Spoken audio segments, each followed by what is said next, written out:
स्वागत है आप सभी का हमारे खास कार्यक्रम में। आपके साथ मैं हूं घनश्याम उपाध्याय। कोविड-19 महामारी से जूझ रहा भारत प्रदूषण के जानलेवा स्तर से भी हलकान है। स्विस संगठन IQAir की 2020 की रिपोर्ट के मुताबिक दुनिया के सबसे ज्यादा प्रदूषित 33 शहरों में से 22 शहर भारत में हैं। इतना ही नहीं, राष्ट्रीय राजधानी नई दिल्ली दुनिया की सबसे ज्यादा प्रदूषित राजधानियों की सूची में पहले स्थान पर है। शहरों में प्रदूषण का स्तर PM 2.5 के आधार पर मापा गया। यहां पर PM 2.5 का स्तर काफी ज्यादा है, जो फेफड़ों से संबंधित बीमारियों को जन्म देता है। ये ऐसे कण होते हैं जो 2.5 माइक्रोन व्यास के होते हैं। इनके संपर्क में ज्यादा देर तक रहने की वजह से कई घातक बीमारियां हो सकती हैं। साथ ही ये कैंसर और दिल संबंधी रोगों को भी जन्म दे सकते हैं। दिल्ली की आबोहवा को दुरुस्त करने में केंद्र से लेकर दिल्ली की केजरीवाल सरकार दावे तो बहुत करती है, लेकिन हकीकत सबके सामने है। सवाल यह है कि आखिर सरकारें इतनी लापरवाह क्यों हैं? क्या नीतियों में खामियां हैं या फिर आबोहवा को साफ करने का इरादा ही नहीं है? प्रदूषण के जो कारण बताए गए उनमें पराली जलाना भी मुख्य वजह है। हाल ही में किसान और सरकार के बीच बातचीत में सरकार ने किसानों की जो मांगे मानी थी उनमें पराली जलाने का कानून भी रद्द करना था। ऐसे में सवाल यह है कि सरकारें अपनी सहूलियत ज्यादा देखती हैं क्या? लोगों की सेहत की चिंता कम है क्या? करेंगे पूरा विश्लेषण, लेकिन उससे पहले ये रिपोर्ट दिखाते हैं आपको।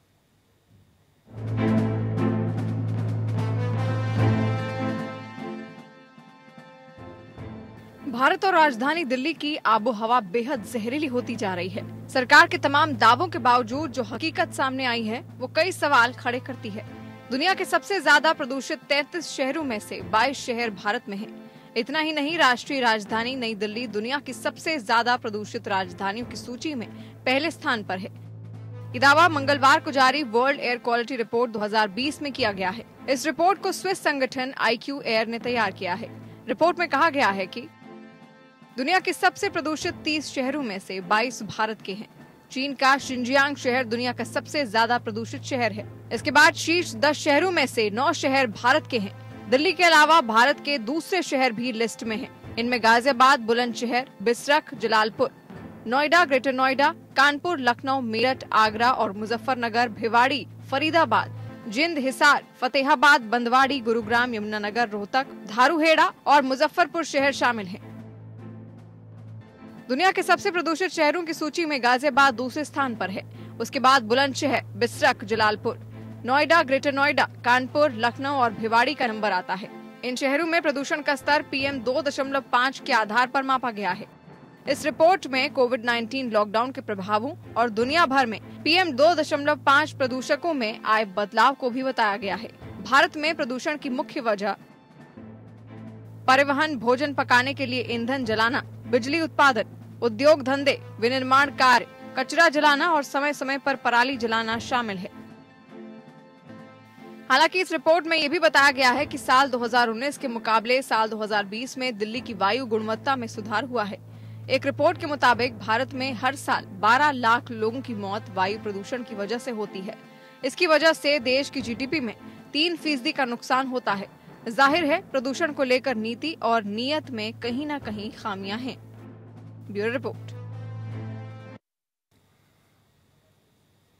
तो इस रिपोर्ट के बाद की स्थिति को समझने की कोशिश करते हैं। मेरे साथ जुड़ रहे हैं विवेक चट्टोपाध्याय CSE से, साथ ही साथ मेरे साथ जुड़ रहे हैं डॉक्टर रमेश कुमार सिंह। आप दोनों का बहुत बहुत स्वागत। सबसे पहले विवेक जी, आप ही के पास आना चाहूंगा। सर, जहरीली हवा का ये स्तर कितना खतरनाक है? आपका विश्लेषण क्या कहता है इस रिपोर्ट को लेकर?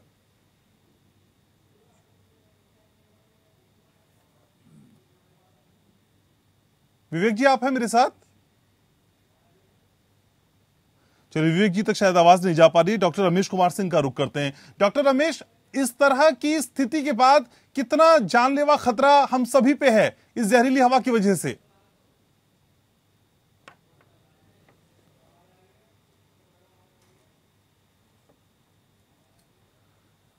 तो दोनों तक ही शायद अभी आवाज नहीं जा पा रही, लेकिन अपने दर्शकों को बता दें कि आज हम बात कर रहे हैं जहरीली हवा की।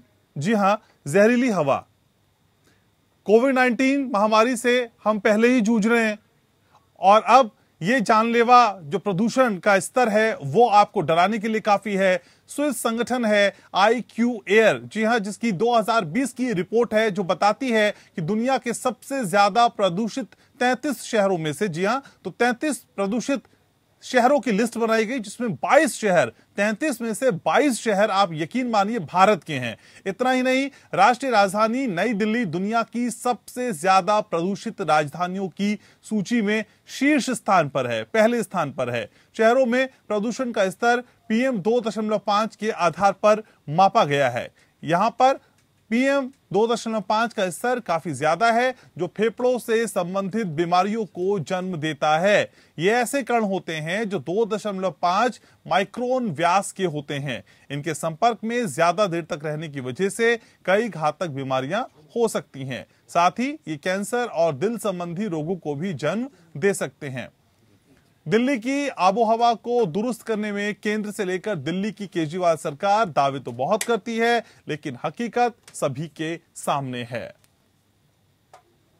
तो फेफड़े और हृदय रोग से जो पीड़ित लोग हैं, उनको सबसे ज्यादा इस जहरीली हवा से खतरा है। और इन तस्वीरों को देखकर आप ये आभास भी लगा सकते हैं कि असल में कितनी प्रदूषित है आबोहवा इन दिनों।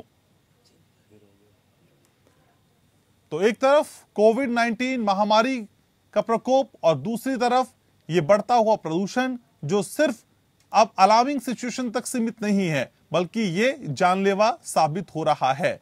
स्विस संगठन IQAir की 2020 की रिपोर्ट का आज हम जिक्र कर रहे हैं, जिसके मुताबिक दुनिया के सबसे ज्यादा प्रदूषित 33 शहरों में से 22 शहर भारत में हैं। इतना ही नहीं, राष्ट्रीय राजधानी नई दिल्ली दुनिया की सबसे ज्यादा प्रदूषित राजधानियों की सूची में पहले स्थान पर है।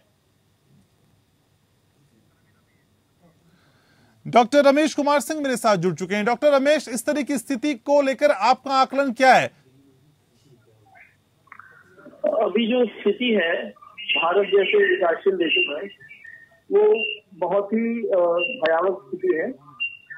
भारत जैसे देशों में जहाँ प्रदूषण एक स्थिति से अनियंत्रित हो चुकी है और हम लोगों ने अभी तक प्रदूषण को कम करने में कोई बड़ी सफलता नहीं पाई। ऐसे में मरीजों की संख्या बहुत तेजी से बढ़ रही है। जिंदगी में जब कभी बीमार नहीं पड़े, उन लोगों को भी सांस की बीमारियां होना, ऐसे लोगों को जो नवजात बच्चे हैं जिनको बिल्कुल अभी तक बीमारी का कोई असर नहीं पड़ा, वो लोग सांस की परेशानियों से जूझ रहे हैं। रोज नए सांस की बीमारियों के लोग हॉस्पिटल में आते हैं। हमारे क्रिटिकल केयर डिपार्टमेंट में अक्सर ऐसे मरीजों को देखा होता है। ऐसा लग रहा है कि भारत जो है वो पॉल्यूशन के वजह से बहुत ही खराब स्थिति में पहुंच गया है। ठीक है, विवेक चट्टोपाध्याय CSC से हमारे साथ जुड़ रहे हैं। विवेक जी, दुनिया के सबसे ज्यादा प्रदूषित 33 शहरों में से 22 शहर भारत में होना, ये रिपोर्ट तो डराने वाली है सर। जी, काफी भयावह रिपोर्ट है और इससे ये बात साबित होती है कि ये वैसे ऐसी रिपोर्टें पहले भी आई थी, पर ये लगातार ये उभर के आ रहा है कि हमारे प्रयास नाकाम साबित हो रहे हैं। क्योंकि हम ग्लोबल लिस्ट में बार बार अपीयर कर रहे हैं और इतने ज्यादा शहर अगर टॉप 10 में है या टॉप 20 में है, इसका मतलब यह है कि हमारे शहरों में प्रदूषण हमने नियंत्रण नहीं किया है और सेफ लेवल तक पहुंचना तो काफी दूर की बात है। अभी सेफ लेवल जो होता है वो WHO के मानक होते हैं या फिर हमारे खुद के जो स्टैंडर्ड्स हैं, क्लीन एयर स्टैंडर्ड्स। तो ये देखा जा सकता है कि सारी सरकारें इसके लिए जिम्मेदार हैं, राज्य सरकार, केंद्र सरकार, और खास करके इनमें कारण भी बताए गए हैं इस रिपोर्ट में, जैसे कि गाड़ियां हैं, इंडस्ट्रीज हैं, कचरे का जलाना है। तो ये सारे इंगित करते हैं कि जो प्रयास हम जानते हैं, चीजों को हम स्रोत के रूप में हम पहचानते हैं, उसमें हम कंट्रोल नहीं कर पा रहे हैं।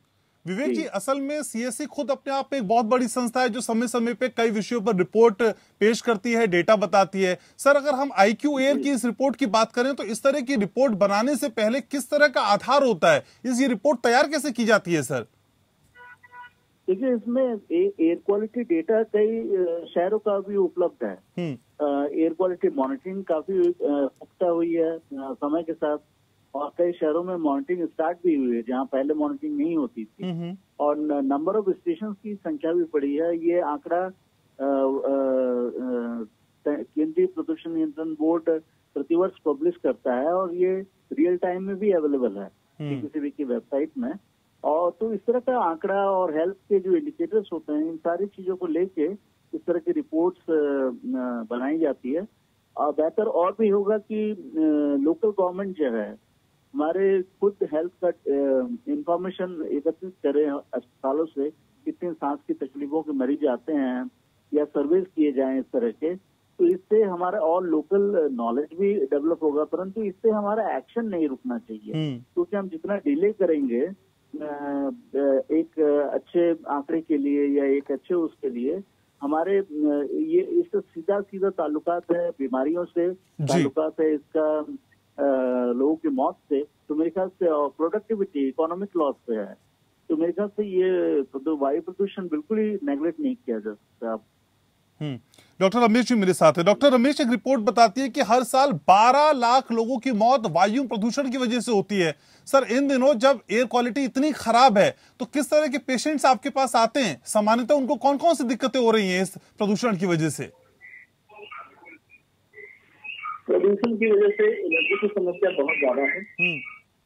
बिना किसी समस्या के मरीजों को सांस की दिक्कत, सर्दी, जुकाम, बुखार और सांस लेने में तकलीफ, ये कॉमन बीमारी है जो आमतौर पर लेकर आते हैं।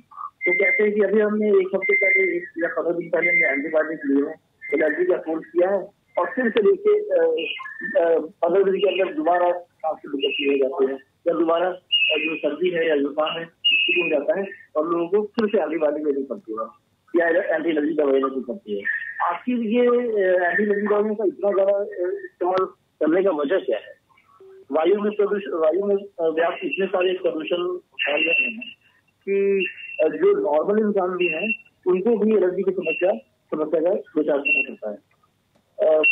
मेरा ये मानना है कि सांस की दिक्कत है, कि सांस की दिक्कत किसी बीमारी की वजह से नहीं, ये सारी वायु प्रदूषण की वजह से है।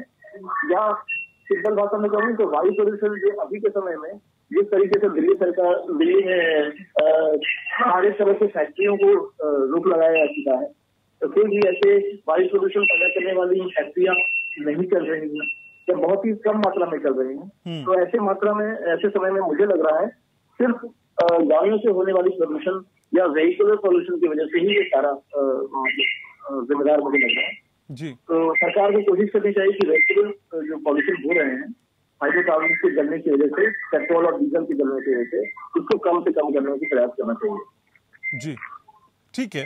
विवेक चट्टोपाध्याय भी हमारे साथ हैं। विवेक जी, असल में इस रिपोर्ट के जरिए वो कौन से मुख्य वजह हैं, कौन से मेन रीजंस हैं जिसकी वजह से भारत में प्रदूषण की स्थिति इतनी खराब है?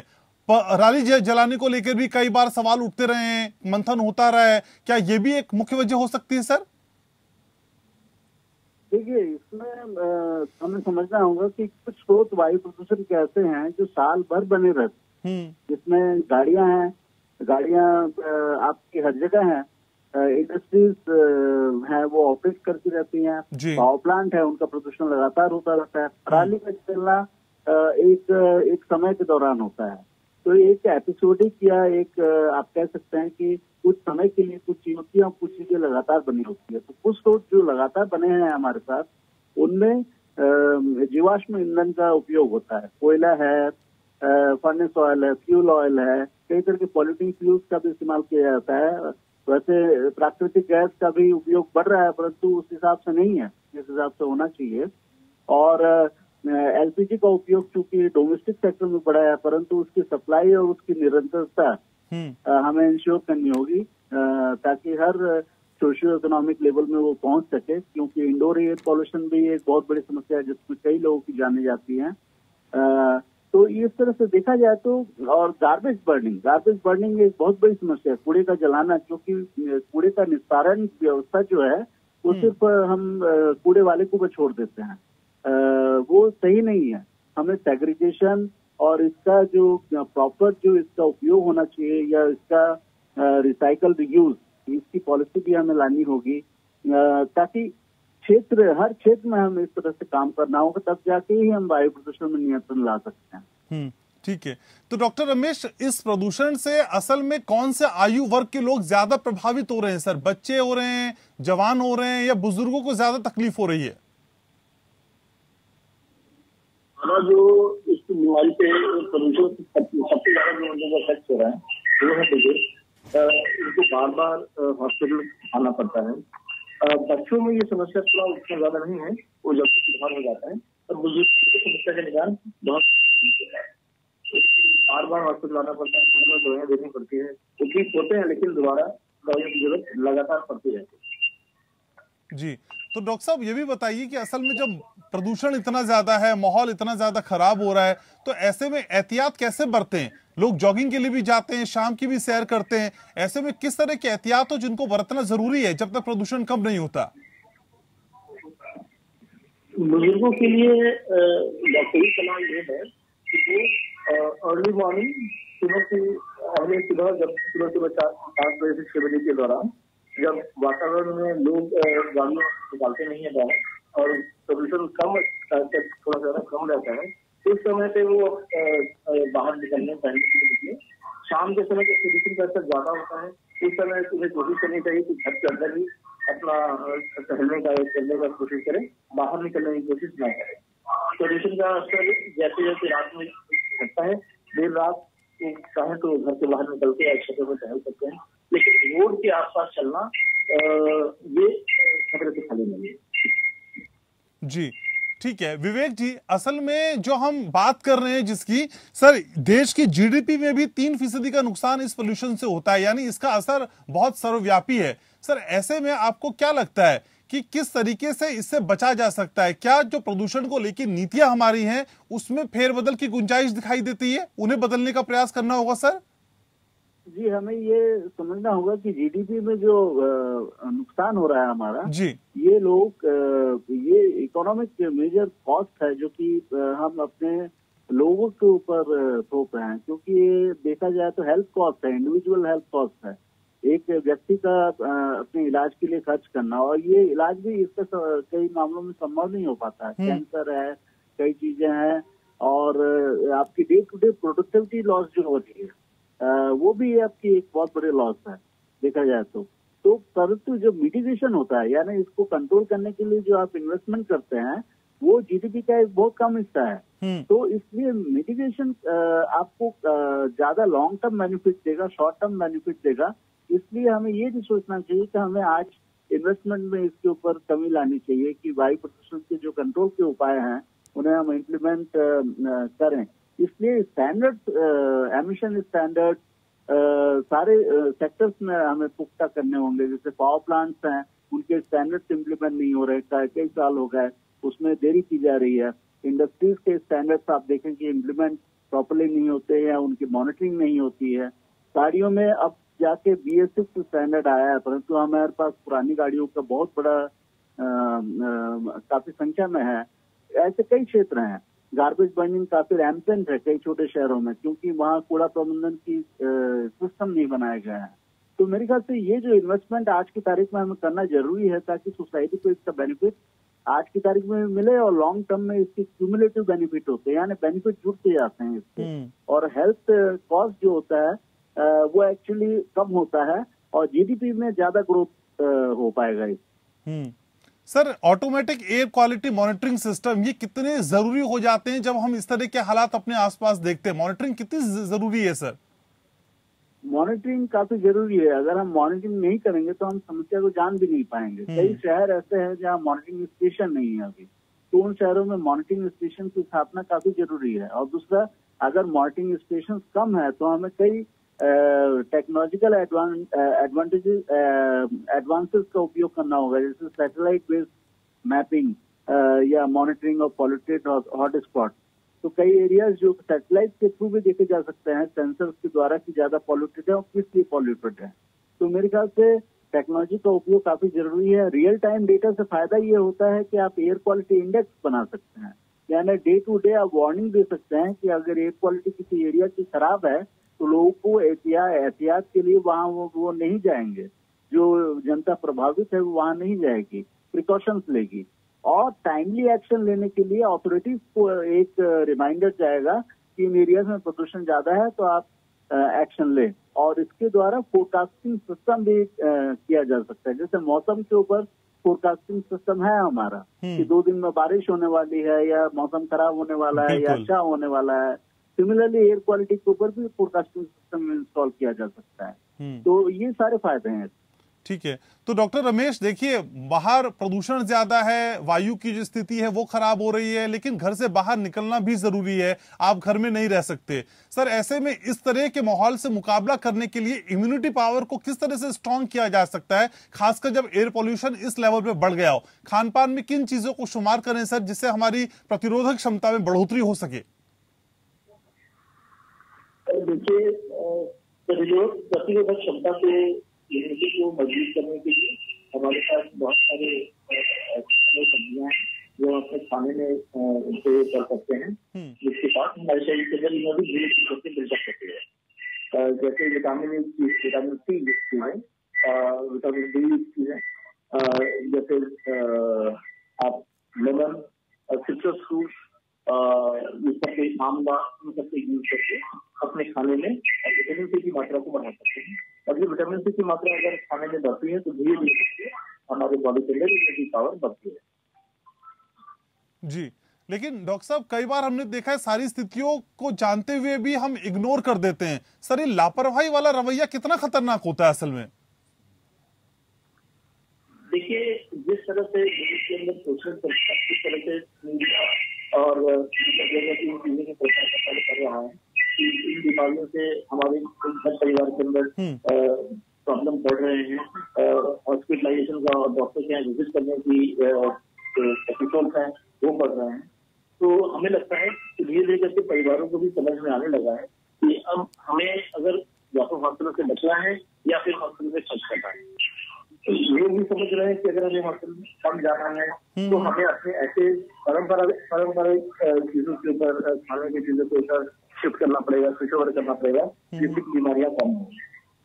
बहुत सारी ऐसी चीजें हैं हमारे खाने में जो सालों से चलता आ रहा है, जैसे ये आंवला से बने हुए च्यवनप्राश, जैसे पहले जमाने में हमारे यहाँ काढ़ा बनता था, विटामिन सी, लहसुन, नींबू और लहसुन, ये सब चीजें हमारे खाने में कितनी मात्रा में इस्तेमाल किया जाती है। जैसे जैसे समय बढ़ रहा है इन सब चीजों का इस्तेमाल कम हो गया है।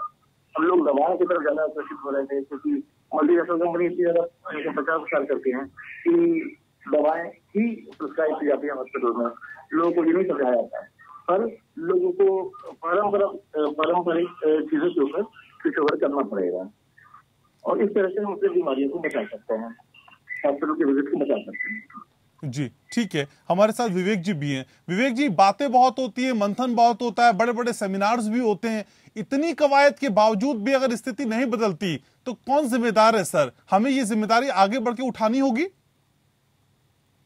जी, इसके लिए प्रमुख तो सरकारें हैं, क्योंकि पब्लिक हेल्थ एक स्टेट सब्जेक्ट है और पब्लिक हेल्थ प्रोटेक्शन सब्जेक्ट है। तो क्योंकि ये इकोनॉमी से भी रिलेटेड है, पब्लिक हेल्थ से भी रिलेटेड है, तो सरकारों को आगे बढ़कर इसमें पुरजोर प्रयास करना होगा। अभी प्रयास की कमी बहुत है। और दूसरा, हमें एक शर्मनाक स्थिति भी है कि विश्व में हमारा नाम प्रदूषण के कारण ज्यादा हो रहा है। तो हम डेवलपमेंट जो हम चाह रहे हैं कि काफी $1 ट्रिलियन इकोनॉमी बने हमारी कंट्री अगले 5 सालों में या 10 सालों में, तो डेवलप कंट्री हम तब तक हम नहीं बन पाएंगे जब तक हमारा क्लीन एयर नहीं होगा या क्लीन वाटर नहीं होगा या क्लीन इन्वायरमेंट नहीं होगा। मेरे ख्याल से ये समझ हमारे पॉलिसीज में आने की जरूरत है कि हम सिर्फ जीडीपी ग्रोथ के द्वारा ही डेवलपमेंट को नहीं आंक सकते। बिल्कुल, हमें क्लीन एयर के ये इंडिकेटर्स भी लाने होंगे कि हमारा कितना डेवलपमेंट हुआ है, हमारे कितने शहरों में ब्लू स्काईज दिख रहे हैं साल भर लगातार, या क्लीन एयर क्वालिटी इंडेक्स दिख रहा है। तो मेरे ख्याल से ये मानकों को भी हमें हमारे डेवलपमेंट के और पॉलिसीज के द्वारा हमें ये आंकना होगा, सरकारों को पुरजोर प्रयास करना होगा। ठीक है सर, तो आगे बढ़ के सोचना होगा, जिम्मेदारी लेनी होगी। बहुत शुक्रिया विवेक जी आपका, बहुत शुक्रिया डॉक्टर रमेश आपका चर्चा में जुड़ने के लिए, अपनी राय रखने के लिए। तो ये रिपोर्ट वाकई डराने वाली है और ये सोचने पे मजबूर भी करती है कि अगर 33 सबसे ज्यादा प्रदूषित शहर हैं और 22 सिर्फ हमारे देश में हैं, तो फिर ये सिचुएशन बहुत ही खतरनाक है। हमें और आपको आगे आना होगा और इस समस्या से निपटना होगा। इसी के साथ इस खास कार्यक्रम में इतना ही। आप देखते रहिए APN। नमस्कार।